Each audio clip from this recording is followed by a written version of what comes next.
안녕하세요. 오늘 여러분과 함께 생각을 나눠보고자 합니다. 요즘 우리 한국의 기독교가 여러가지 어려움에 봉착해 있고 비판에 빠져 있습니다. 지난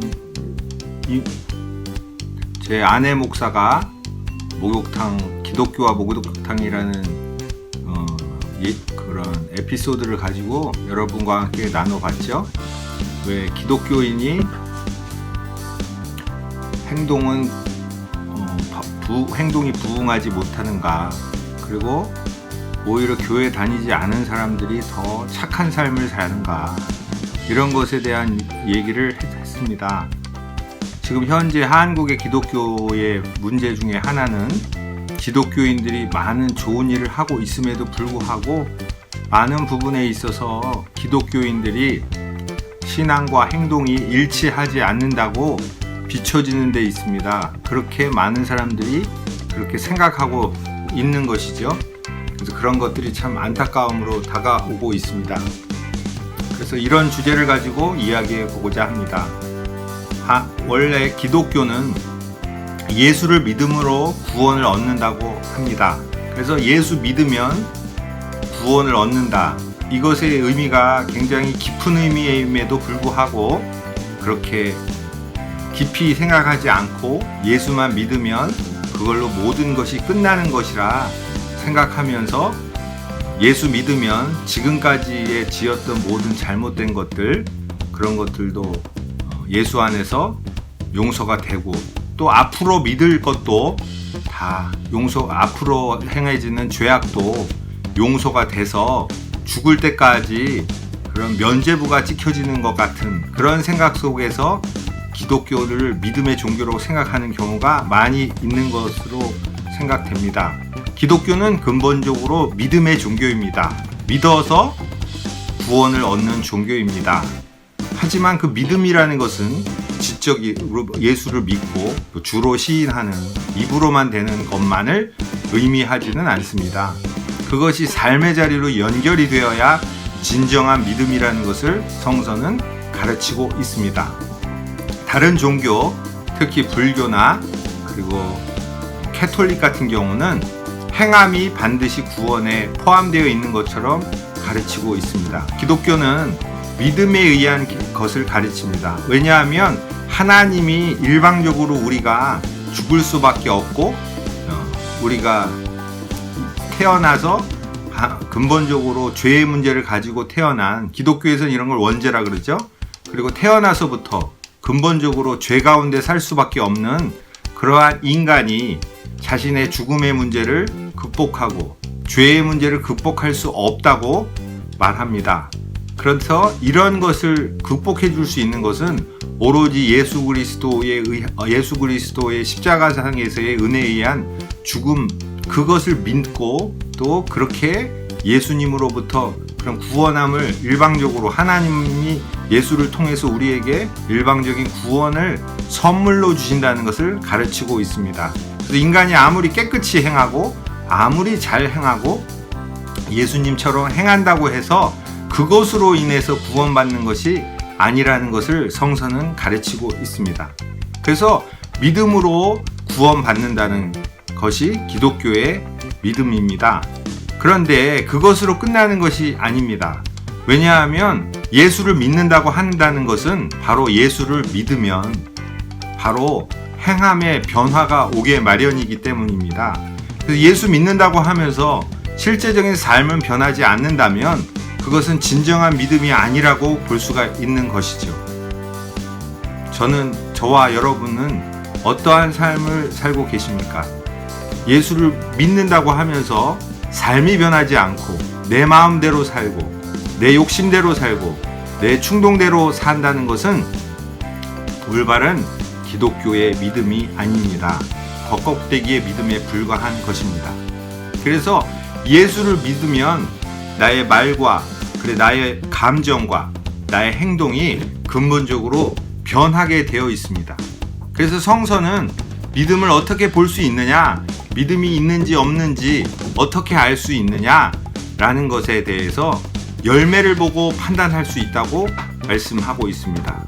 그래서 우리는 이 세상에 살면서 예수님처럼 살 수 없고 완벽한 삶을 살 수 없는 존재이긴 하지만 예수 안에서 우리는 예수를 닮아가는 그런 과정을 밟아갈 수 있는 것이죠.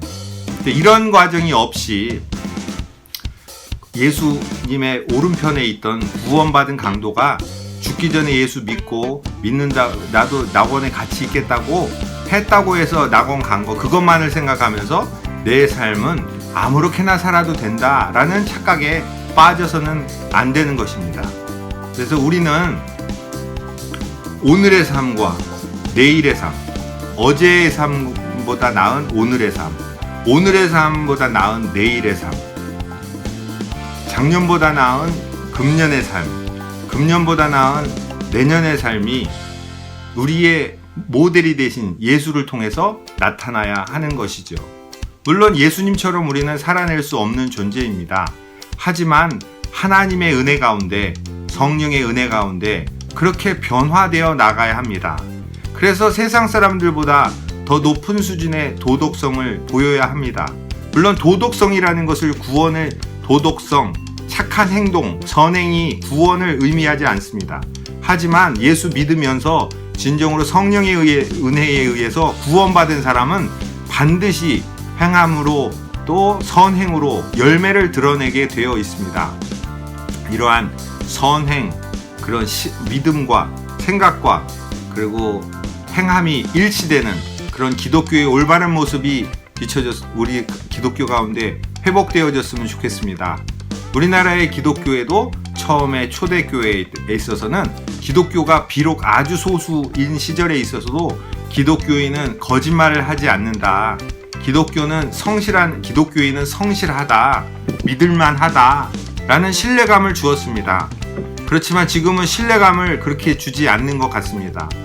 그것은 기독교 지도자들이 세상 사람들과 너무 괴리된 모습을 많이 보이고 그래서 믿어지는 사람이 아니라 믿을 수 없는 사람.